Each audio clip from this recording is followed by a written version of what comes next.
from the Shell region. Theo Beechwood, he's a 91-year-old teenager, as we kept referring to him, and he's going to share his experience with us. He was 91 last year. So.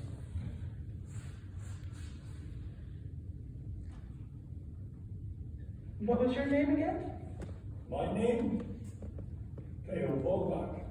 Where are you from? Water. And where's that? Ocean from How old are you? me. Yes. Well, almost 92. How old were you during the war? By the war, by the liberation, I was 14. Okay. When the war started? 9. Okay. And what do you remember about the occupation?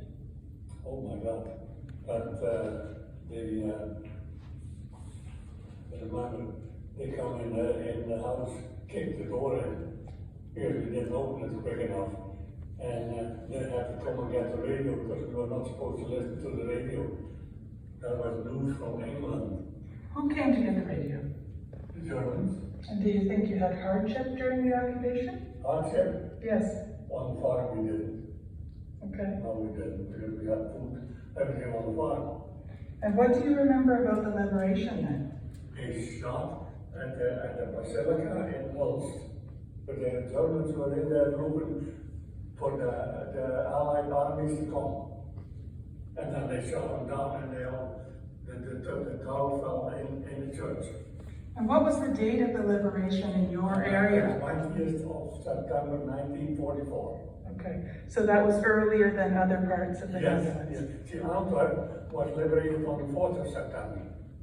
And she then wanted to have the Scheldt open to Antwerp, for that was a major port for a supply line.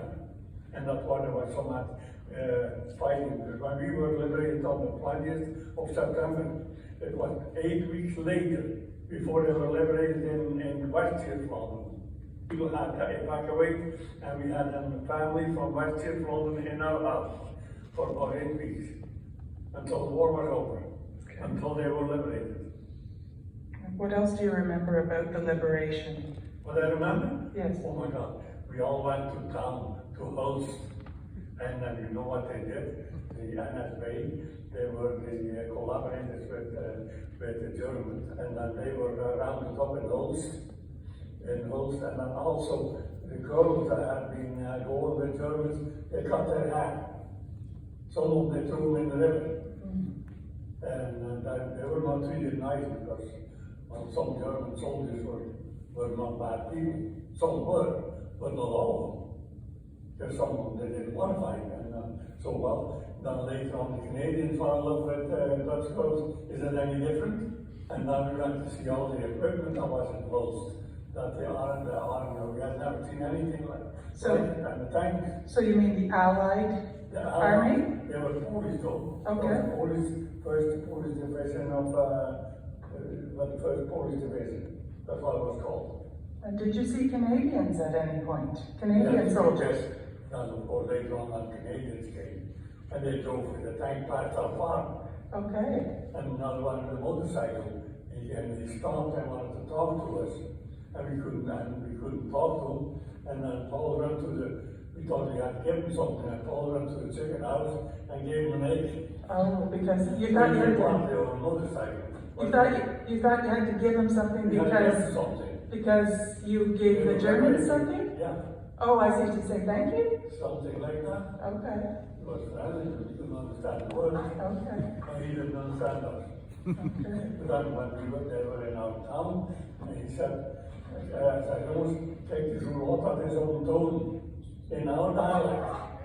Oh, okay. A Canadian soldier? A Canadian soldier. And then he found out, and then he told us his parents had immigrated from the same place we came from. Oh.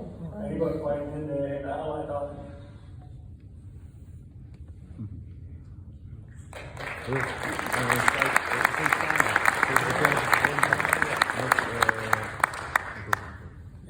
Great personal story. I love how he knows exactly the Liberation Day, but you're unsure if he knows his age.